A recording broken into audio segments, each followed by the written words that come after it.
Hi everyone. Today we are going to read a couple more chapters of Fantastic Mr. Fox.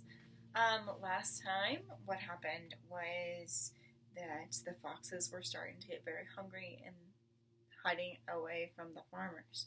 So, Mr. Fox decided that he has come up with a plan that involves more digging. So we're going to find out what that plan is. Chapter 10. Boggus Chicken House, number 1. This time we must go in a very special direction, said Mr. Fox, pointing sideways and downward. So he and his 4 children started to dig once again. The work went much more slowly now, yet they kept at it with great courage, and little by little the tunnel began to grow.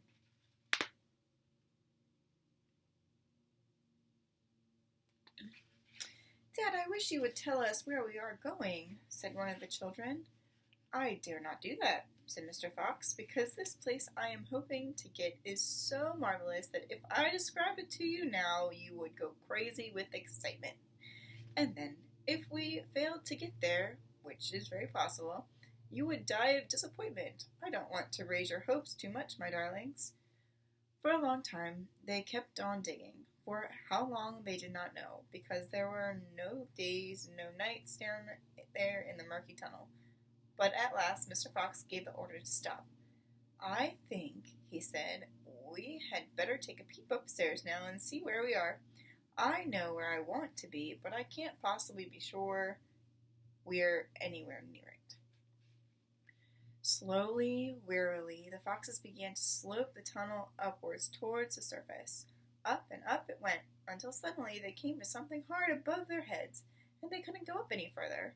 Mr. Fox reached up to examine this hard thing. It's wood, he whispered.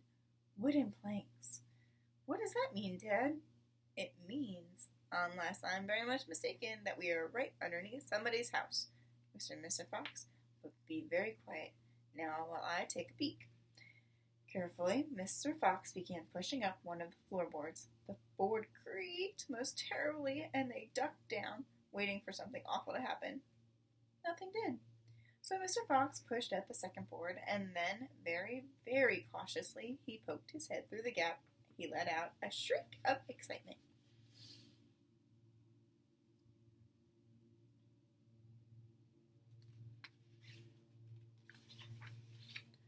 I've done it, he yelled. I've done it first time. I've done it. He pulled himself up through the gap in the floor and started prancing and dancing with joy. Come on up, he sang. Come up and see where you are, my darlings. What a sight for a hungry fox. Hallelujah, hooray, hooray.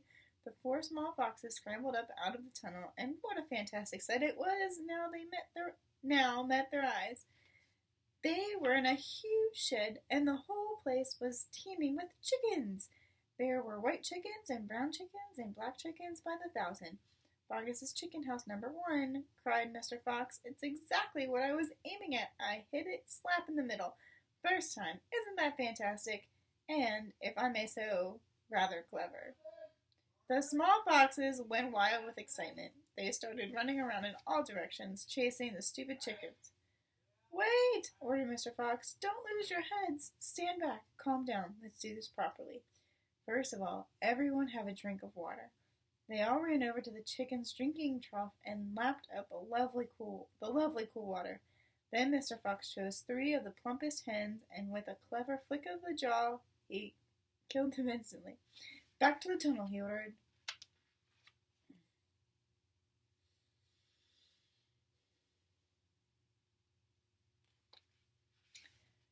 Come on, no fooling around. The quicker you move, the quicker you shall have something to eat. One after another they climbed down through the hole in the floor, and they soon were all standing once again in the dark tunnel. Mr. Fox reached up and pulled the floorboards back into place. He did this with great care. He did it so that no one could tell they had ever moved.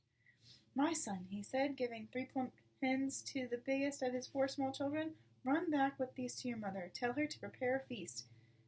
Tell her the rest of us will be along in a jiffy, as soon as we have made a few other little arrangements. Chapter 11. A Surprise for Mrs. Fox. The small fox ran back along the tunnel as fast as he could, carrying the 3 plump hens. He was exploding with joy. Just wait, he kept thinking. Just wait till Mummy sees these. He had a long way to run, but he never stopped once on the way, and he came bursting upon Mrs. Fox. Mummy, he cried.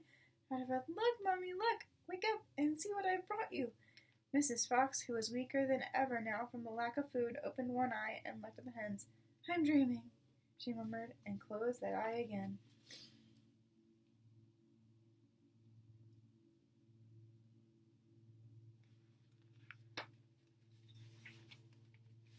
You're not dreaming, Mummy. They're real chickens. We're saved. We're not going to starve. Mrs. Fox opened both eyes and sat up quickly. But my dear child, she cried, what on earth? Boggis's chicken house number 1, spluttered the small fox. We tunneled right up under the floor, and you've never seen so many big fat hens in all your life. And Dad said to prepare a feast. They'll be back soon.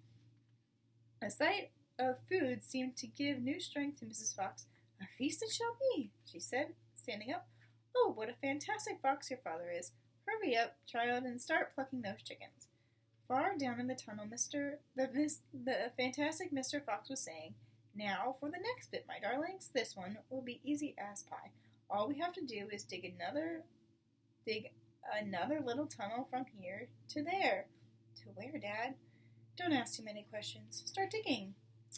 Chapter 12. Badger. Mr. Fox and the 3 remaining small foxes dug fast and straight.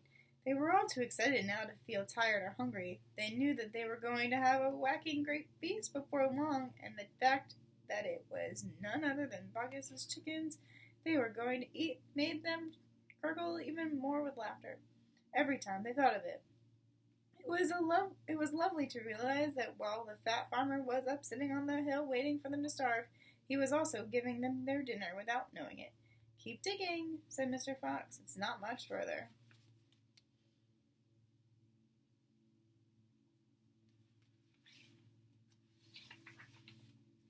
All of a sudden, a deep voice above their heads said, Who goes there? The foxes jumped. They looked up and quickly, and they saw, peeking through a small hole in the roof of the tunnel, a long, black, pointed, furry face. Badger! Cried Mr. Fox. Foxy! Cried Badger. My goodness me, I'm glad I found someone at last. I've been digging around in circles for 3 days and nights. I haven't the foggiest idea where I am. Badger made the hole in the ceiling bigger and dropped down beside the foxes. A small badger, his son, dropped down after him. Haven't you heard what's happening on the hill? Badger said excitedly. It's chaos. Half the wood has disappeared, and there are men with guns all over the countryside. None of us can get out, even at night. We're all starving to death. Who is we? Asked Mr. Fox. All us diggers, that's me, and the mole, and Rabbit, and all our wives and children. Even Weasel, who can usually sneak out of the tightest spots, is right now hiding down my hole with Mrs. Weasel and 6 kids. What on earth are we going to do, Foxy? I think we're finished. Mr. Fox looked at his 3 children and smiled. The children smiled back at him, sharing his secret. My dear old Badger, he said, this mess you're in is all my fault. I know it's your fault, said Badger furiously, and the farmers are not going to give up till they've got you. Unfortunately, that means us as well. It means everyone on the hill. Badger sat down and put a paw around his small son. We're done for, he said softly. My poor wife up there is so weak she can't dig another yard.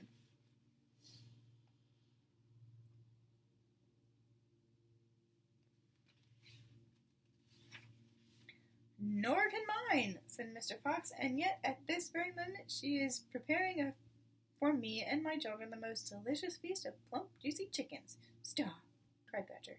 Don't tease me. I can't stand it.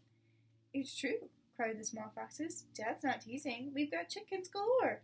And because everything is entirely my fault, said Mr. Fox, I invite you to share the feast. I invite everyone to share it.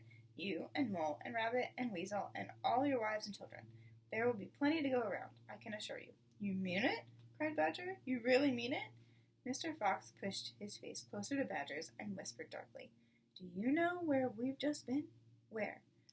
Right outside Boggis's chicken house number 1. No. Yes, but that's nothing to where we're going now. You've come just at the right moment, my dear Badger.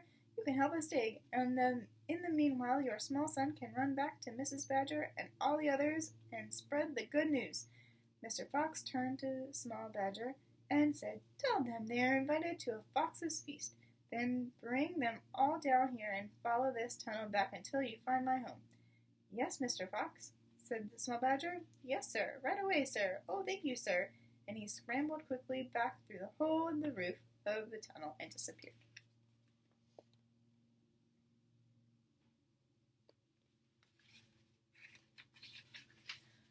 All right, well, that concludes today's reading. I hope you enjoy it and come back for more.